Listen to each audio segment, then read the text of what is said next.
Добуш берүүгө 4 гана күн калды. 4 октябрь күнү 3,5 миллионго жакын шайлоочу добуш бере алат. Ал арада Кыргызстанда 437.384 кыргыз жараны биометрикалык каттоого туруу укугу бар экенине карабай, мындай каттоодон өткөн эмес. Демек ушунча адам шайлоо күнү добуш берүү укугунан ажырады. Быйыл шайлоо өнөктүгү өзгөчө шартта өтүп жатат. Дүйнөлүк пандемияга байланыштуу үгүт иштерин жүргүзүүгө да бир катар чектөөлөр киргизилген. Центральная избирательная комиссия. Борбордук шайлоо комиссиясында Саламаттык сактоо министрлиги менен биргеликте санитардык эпидемиологиялык нормалардын алгоритми иштелип чыккан. Алгоритмге ылайык үгүт иштерин жалпыга маалымдоо каражаттары жана интернет, Zoom аркылуу жүргүзүү сунушталат. Эгер саясий партиялар онлайн өткөрүүнү каалабаса, анда элди массалык чогултпай, санитардык нормаларды сактоо керек болот. Тактап айтканда, дене табын өлчөп, колду санитайзер менен сүртүп, баарын бир жолу колдонуучу бет кап менен камсыздоо керек.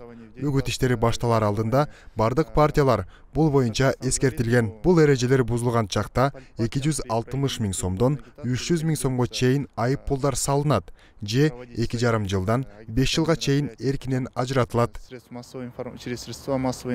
Бирок үгүт иштеринде бул эрежелер деле сакталган жок. Эреже бузгандардын жазаланган учуру да болгон жок. Санитардык нормаларды сактабаган бирөөсүнө эле ири суммадагы айып пул салынганда баары сестенип калышмак дешет эксперттер. Ал эми добуш берүү күнү шайлоо тилкелеринде ар бир келген жаранга бет кап жана желим кол кап таратылары айтылууда. Бул үчүн өлкө бюджетинен каражат бөлүнгөн эмес. Эл аралык донорлор камсыз кылган. Ошондой эле 1,5 метрлик аралыкты сактоо жагы көзөмөлгө алынат. Борбордук шайлоо комиссиясы бардык шайлоочуларга бет кап, анан кийин кол каптарын алдык.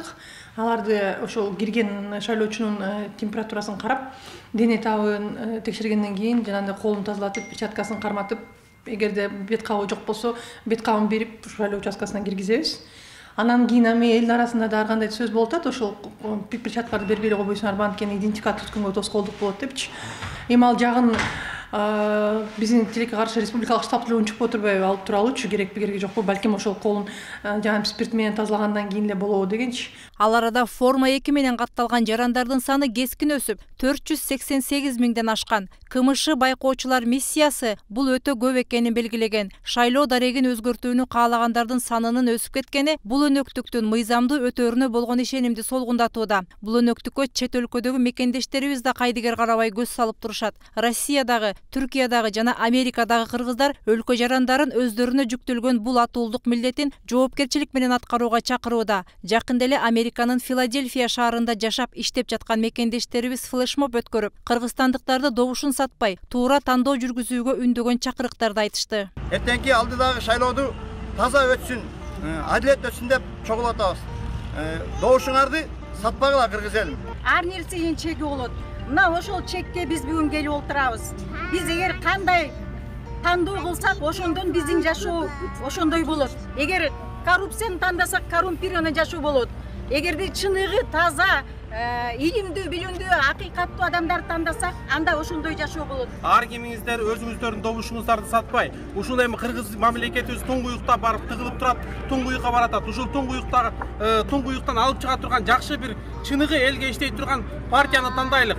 Кыргызстандан алыста жүрсөк дагы дайыма жүрөгүбүздө кыргызым, кыргыз элим, кыргыз жерим, күнөстүү Кыргызстаным деген ыйык сезим турат. Ошондуктан биз кайдыгер боло албайбыз.